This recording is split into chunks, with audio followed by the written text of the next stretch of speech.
오늘 말씀은 룻과 보아스에 대한 내용을 소개하고 있습니다. 이 둘을 한마디로 설명한다면 순종하는 자들이라고 할 수 있습니다.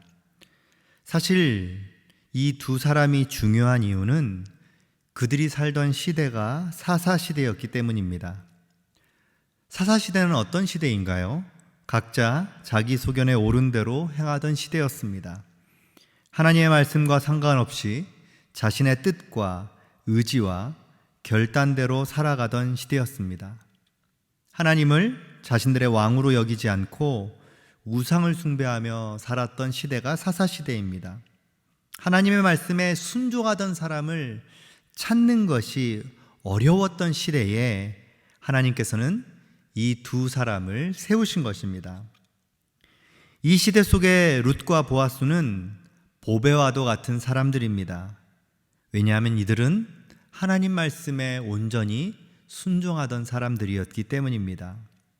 먼저 룻을 보면 시어머니의 말씀에 그대로 순종하고 있는 것을 오늘 말씀을 통해 확인할 수 있습니다. 보통은 시어머니가 시키는 일에 순종하는 것이 우리가 사는 일반적인 모습이긴 합니다. 왜냐하면 시어머니와의 관계가 서먹해지거나 불편해지기 싫기 때문에 보통은 그 말을 따르죠. 그런데 만약 그 시어머니가 일반적이지 않고 상식적이지 않는 것을 요구한다면 그것은 조금 다를 것입니다. 지금 룻의 시어머니가 시키는 행동을 보면 사실 누구나 순종할 수 없음을 우리가 알 수 있습니다. 화장을 하고 잠을 자는 한 남자의 발밑에 가서 누워 있으라는 명령을 따른다는 것은 사실 쉬운 일이 아니죠. 때로는 수치스럽기도 하고 민망한 명령입니다. 그러나 룻은 그 시어머니의 말에 전혀 싫은 내색을 하지 않고 행하겠다고 말하고 또 그대로 행합니다.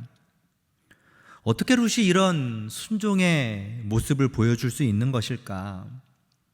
룻이 어머니를 따라올 때 했던 그의 신앙 고백을 보면 우리가 더 분명히 알 수 있습니다. 룻이 하는 순종이 단지 시어머니의 말을 따르는 것이 아님을 우리는 말씀을 통해서 확신할 수 있죠.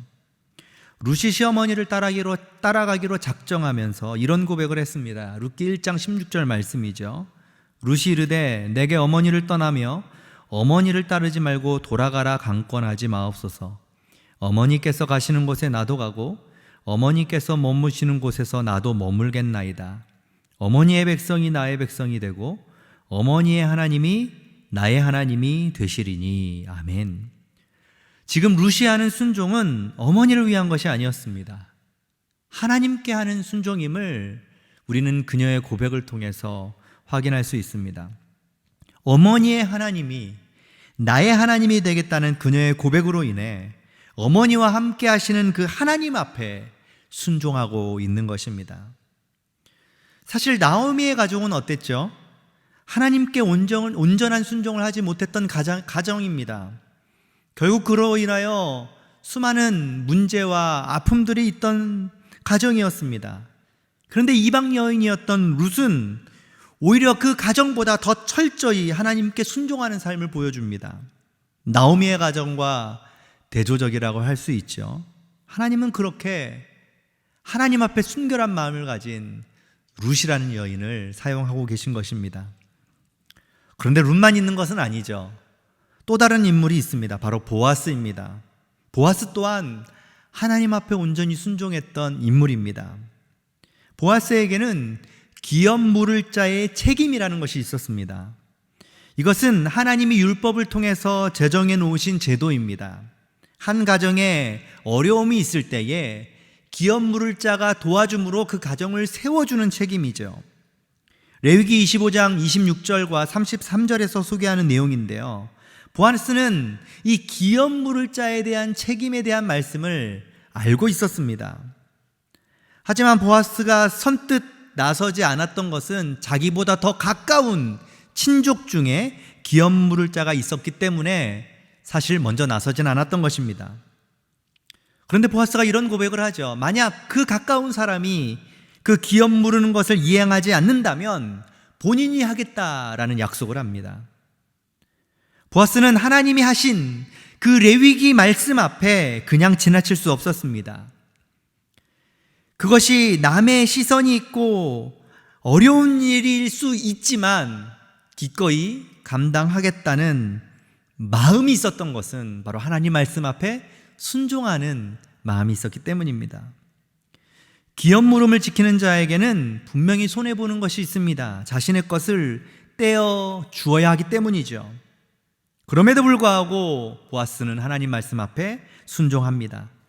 자신의 자리와 위치에서 순종하는 보아스의 마음을 보면서 순종은 어떤 상황이나 환경이 되어서 하는 것이 아님을 우리는 기억해야 합니다. 내가 있는 자리에서든지 언제든지 우리는 하나님 앞에 순종함으로 살아갈 수 있는 것입니다. 룻기는 순종하지 않는 대부분들의 사람들 사이에서 온전히 순종하기 위해 힘쓰는 소수의 사람의 이야기를 다루고 있습니다. 사실 우리가 살아가는 세상이 이 룻기와 비슷합니다. 하나님 말씀 앞에 순종하지 않는 사람들로 가득한 세상을 살아가고 있습니다. 이런 세상 속에서 순종하고자 하는 소수의 사람들을 하나님은 찾고 계신다는 것입니다. 그 사람이 바로 우리여야 하는 것이죠. 그런데 하나님이 기대하시는 순종은 크고 위대한 것이 아니었습니다. 아주 사소한 것으로 시작한다는 것입니다. 그런데 이러한 순종의 삶에 방해하는 요소들이 우리 주변에 너무나도 많습니다. 그 중에 하나는 미루는 습관입니다. 하나님께서 우리에게 주시는 마음 앞에 지금 당장 하지 않고 나중에 하겠다는 마음을 갖는 것이죠.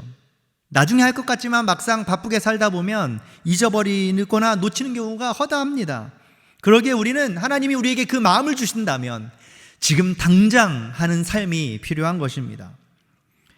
또 다른 방해 요소는 포기하지 못하는 것입니다. 무엇을 포기하지 못하는 걸까요? 바로 내가 계획하고 생각했던 것을 포기하지 못하는 것입니다. 이것이 분명히 주님의 뜻인 것은 내가 인정하지만 지금까지 내가 열심히 준비하고 계획하고 생각했던 것을 포기하지 못하는 것이 때로는 방해 요소가 된다는 것입니다. 내 것을 내려놓아야 온전한 순종의 삶을 살아낼 수 있는 것입니다. 예수님도 십자가를 지시기 위해 예수님이 가지고 있는 많은 것들을 포기하셔야 했습니다. 십자가 앞에서 자신의 모든 것을 포기했을 때에 그 포기함을 통하여 우리에게 구원의 은혜를 베풀어 주신 것입니다. 주님 앞에서 끊임없이 내 것을 포기하고 주님의 것을 선택하는 삶이 바로 순종하는 사람의 모습입니다. 사랑하는 성도 여러분, 우리에게 이러한 삶이 오늘 하루 살아가면서 차고 넘치기를 원합니다. 하나님이 깨닫게 하시고 하나님께서 알려주시는 그 모든 것들 앞에 우리가 주저하지 않고 머뭇거리지 않고 하나님 앞에 기쁨으로 기꺼이 헌신하며 살아갈 수 있는 복된 하루가 되시기를 간절히 소망합니다. 이 말씀을 기억하면서 함께 기도의 자리로 나아가겠습니다.